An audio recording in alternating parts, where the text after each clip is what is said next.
Sa lugar sa'yo ay dayuhan, yung hindi mo alam ang iyong madaratnan. Sa lugar ng iyong kaaway o sa lugar na hindi mo alam kung hatid ay magandang buhay. Si Abraham, siya'y nagtungo sa Kanaan, ang lupang pangako, para sa kanyang mga angkan. Hindi niya alam ang kanyang kahihinatnan, ngunit tiwala sa Panginoong Diyos ang kanyang pinanghawakan. Si Jose, ang pinakamamahal ng amang si Jacob, ngunit kinamuhian namang lubos ng kanyang mga kapatid. Binenta sa Ismaelita, naglingkod kay Potipar, nakulong sa hindi niya ginawang kasalanan. Ngunit dahil sa kanyang pananampalataya sa Diyos, siya'y naging instrumento upang maligtas hindi lang ang kanyang pamilya, ngunit ang buong lupain sa malawakang gutom sapagkat kasama niya ang Panginoon.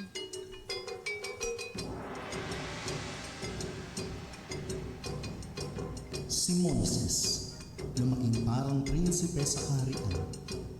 Pinalaki ng anak ng paraon sa marangyang tahanan. Ngunit tinawag siya ng Diyos sa pamamagitan ng nagliliyab na halaman upang maglingkod sa Kanya at sundin ang Kanyang kautusan. Bagamat siya'y mahiyain at hirap sa pananalita, ginamit siya ng Panginoon ng buong pagtitiwala. Pinangunahan nga ang Israelitang alipin noon sa Ehipto upang makalaya sa talikala at pang-aaping liwasto. Ipinakita ng Diyos ang kanyang kapangyarihang dakila sa 10 salot na nagbigay ng matinding aral at babala. Maging ang dagat ay nahati sa kanyang utos at salita upang makatawid ang bayan ng ligtas at may pag-asa. Sa ilang ay ginabayan sila ng Diyos araw at gabi hanggang marating ang lupang pangakong laan sa kanilang lahi. Si Gideon, isang ordinaryong tao na ginamit ng Diyos upang iligtas ang mga Israelita mula sa Midianita. Natakot man at nagduda sa umpisa, ngunit nagtagumpay kahit 300 lalaki lamang ang kasama. Sapagkat sa Diyos, siya'y sumunod at nagtiwala.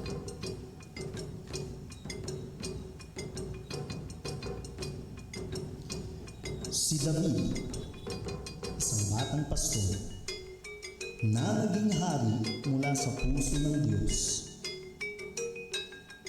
Nooy hinarap ang higanteng si Goliath na kinatatakutan ng bayan. Hindi nangamba sapagkat ang Diyos ang kanyang sandigan.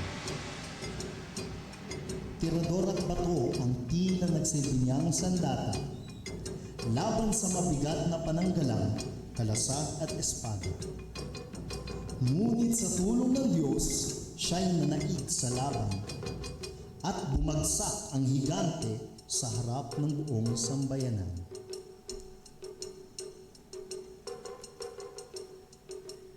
Si Jonah, sinugo ng Diyos patungong Niniwa, ngunit siya'y sa Tarsis naglagay at pumunta, sapagkat alam niyang lubos na mga baging ng Diyos, at kahit sa napakasamang tao ay kaya niyang tumubos.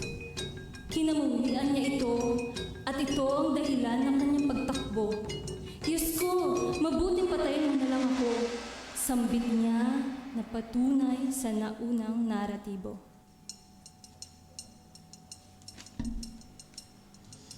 Si Pablo, dating taga-usig ng mga Kristiyano, nakalaunay naging masigasig na lingkod ni Kristo.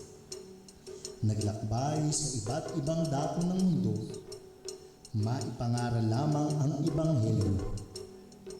Kahit pa siya ay pahirapan at mabilanggo, at kayang itinuring ang sarili na pinakamakasalanan noon, siya pa rin ay tinawag at ginamit ng Panginoon.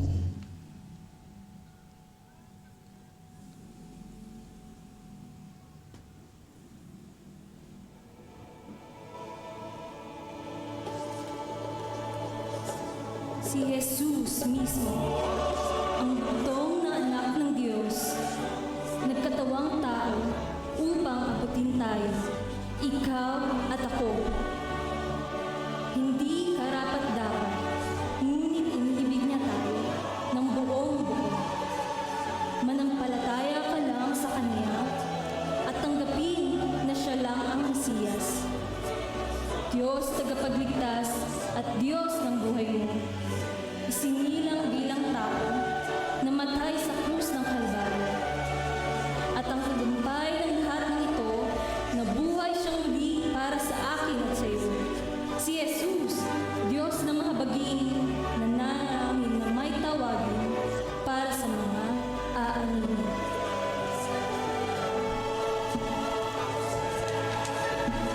Ayon sa Biblia, nang magkagayoy sinabi niya sa kanyang mga alagad, katotohanan ay ang aanihin ay marami, datapwat kakaunti ang mga manggagawa.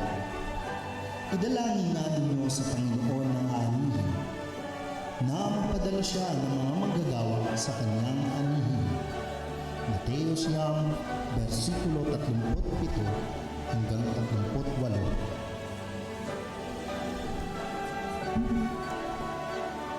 Maaaring katulad ka rin ni Abraham, na hindi alam ang kahihinatnan, ni Jose na kinamuhian ng kanyang mga kapatid, na kulong at kinalimutan, ni Moises na kimi at umid ang dila, ni Gideon na mahina at duda sa kanyang sarili, ni David na bata pa para sa panawagan, o ni Jonah na ayaw sumunod sa Panginoon.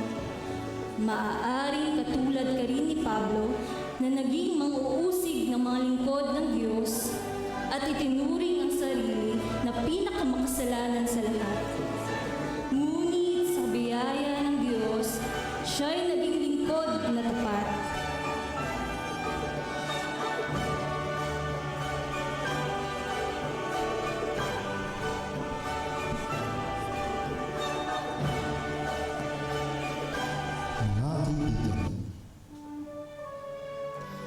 Mga kapatid sa pananampalataya, kamanggagawa. Tingnan natin si Jesus bilang dakilang halimbawa sa pagpapalagat ng banal na salita ng Diyos. Iniwan niya ang karangyaan sa langit upang sundin at tuparin ang kalooban ng Diyos Ama. Walang pag-aalinlangang hinarap ang kamatayan sa lupa upang buhay na walang hanggan ay ating matamasa. Tularan natin si Jesus sa kanyang habag sa mga kaluluwang naliligaw, sa paghahanap at pagkalinga ng mga tupang walang pastol. Iniwan ang 99 para hanapin ang isang nawawala. Huwag tayong tumingin sa ating kahinaan, edad, pang-uusig o anupaman. Sapagkat kung gayon ay wala sa ating karapat-dapat sa panawagan. Ang Diyos ang tumawag, siya ang magbibigay daan at kapangyarihan sa pamamagitan ng banal na Espiritu. Kaya naman sa puntong ito, ikaw lamang ba ay uupo? Tatakbo pa palayo? O ika'y makikinig at tutugon sa panawagan ng Panginoon? Pupunta ka ba?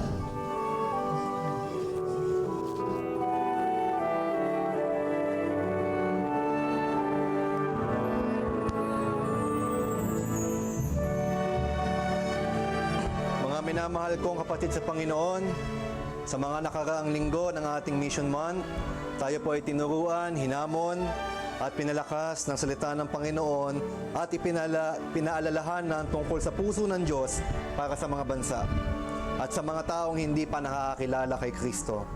Kaya ang tema po nating Enable to Go in Mission ay nagpapaalala po sa atin na ang misyon ay hindi lamang para sa iilan.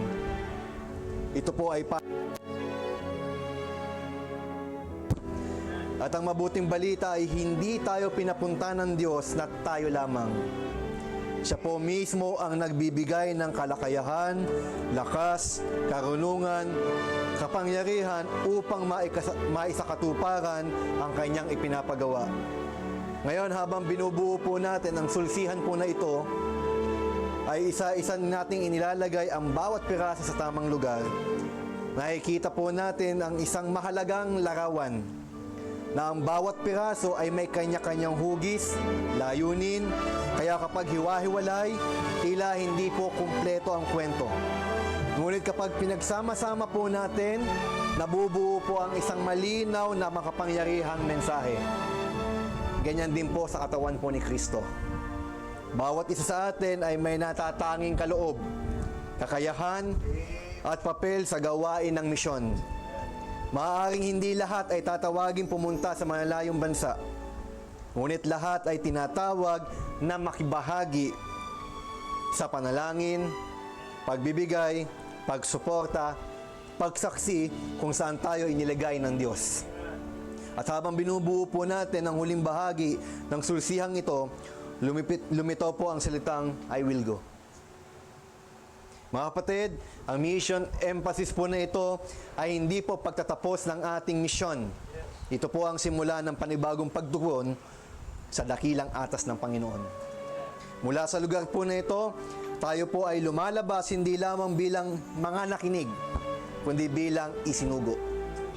Kaya habang nakikita po natin ang kabuuang larawan ng sulsihang pong ito na may mensaheng I will go, dalhin po natin ang hamong ito hindi lamang sa ating mga labi, kundi sa mga puso at pamumuhay. Naway ang bawat isa po sa atin ay maging buhay na patotoo ng Ebanghelyo saan man tayo dalhin ng Diyos.